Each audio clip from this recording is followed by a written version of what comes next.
তখনও অঝরে ঝরছিল। আকাশ মাথা নাড়ল, তার চোখে কিছুটা স্বস্তি দেখা গেল। কবিতা ভেতরে গিয়ে কিছুক্ষণ পর কাঠের বোঝা আর একটা পুরনো কম্বল নিয়ে ফিরে এলো। সে সবকিছু দরজার কাছে রেখে দিল এবং কোনো কথা না বলে দরজা বন্ধ করে দিল।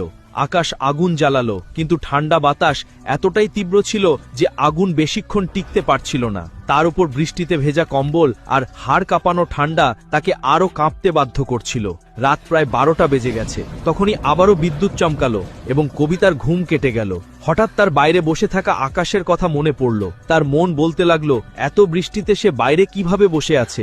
কবিতা ভয় কাটিয়ে আবার সাহস করে দরজা খুলল।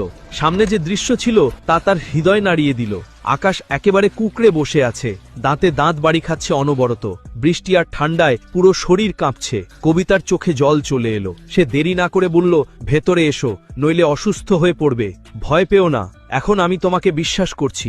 আকাশ প্রথমে ইতস্তত করল, তার ঠোঁট ঠান্ডায় কাঁপছিল, গলার স্বর জড়িয়ে আসছিল। সে বলল, না, আমি বাইরেই ঠিক আছি, আপনার অসুবিধে হবে। কিন্তু কবিতা দৃঢ় গলায় বলল, আমি একা থাকি ঠিকই, কিন্তু মানবতাকে উপেক্ষা করতে পারি না। ভেতরে এসো। আকাশ ধীরে ধীরে উঠে কাঁপতে কাঁপতে ভেতরে গেল। ঘরে ঢুকতেই সে হালকা উষ্ণতা অনুভব করল। কবিতা দরজা বন্ধ করে দিল।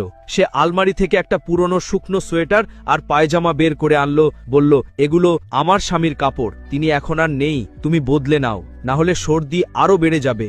আকাশ কিছু মুহূর্ত চুপ থেকে কাপড়গুলো নিল এবং ধীরে ধীরে পোশাক পরিবর্তন করল। এরপর তার চোখ মুখে স্বস্তির একটা ছাপ দেখা গেল। কবিতা খাটের দিকে ইশারা করে বলল, এখানে শুয়ে পড়ো, সকাল হলেই চলে যাবে। আকাশ খাটের দিকে তাকালো, তারপর ধীর গলায় বলল, আপনি এতে শুয়ে পড়ুন, আমি